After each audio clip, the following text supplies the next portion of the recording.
நான் இது ஃப்ராங்கா சொல்றேன். டேலண்ட் ஸ்கவுட்ன்னு என்னன்னு நினைப்போம். மும்பை இந்தியன்ஸ் மாதிரி ஒரு டேலண்ட் ஸ்கவுட் டீம் எங்கேயுமே கிடைச்சது இல்ல. அவங்க டேலண்ட் ஸ்கவுட் பண்ணாங்களே தரமா தான் இருக்கும். பும்ராவ பார்த்துக்கோங்க, ஹார்டிக்க பார்த்துக்கோங்க, குர்னால பார்த்துக்கோங்க. அப்படி லிஸ்ட் சொல்லிட்டே போலாம். அப்படிங்கும்போது, ஏன் இந்த வருஷம் உங்க டீம் நம்பிக்கை வச்சு நீங்க யங்ஸ்டர்ஸ் எடுத்திருக்கீங்க. அவன உள்ள கொண்டு வா. அவனுக்கு வயசாயிருந்தாலும் பரவால்ல உள்ள கொண்டு வா. உங்களுக்கு நீங்க மும்பை இந்தியன்ஸ் எதுக்கு பேர் போனீங்க? Talent scout. அப்படிங்கும்போது உள்ள கொண்டு வந்திருக்கலாம். உங்களுக்கு வேற ஸ்பின்னரே இல்லையா? மயக் மார்க்கெட்டுல எக்ஸ்பைரி டேட் முடிஞ்சு போய் குடோனுக்கு போயிருச்சு அது. அது மறுபடியும் வேஸ்டேஜ்க்கு போய் தான் அந்த மயக் வேஸ்டேஜ்க்கு மார்க்கெட்டே வரப்போது. பால் மயக் மார்க்கெட்டே பால் இவ்வளவு கூட டேர்ன் ஆக மாட்டேங்குது, ஸ்பின் ஆக மாட்டேங்குது. இல்ல ப்ரோ, ஒரு மீம் தான் இது.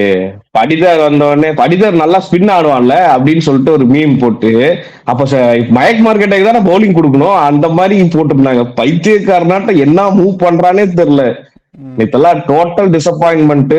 இதுக்கும் பேட்டிங்ல ரன் ரேட் பாத்தீங்கன்னா 11 மெயின்டைன் பண்ணிட்டே தான் இருந்தாங்க.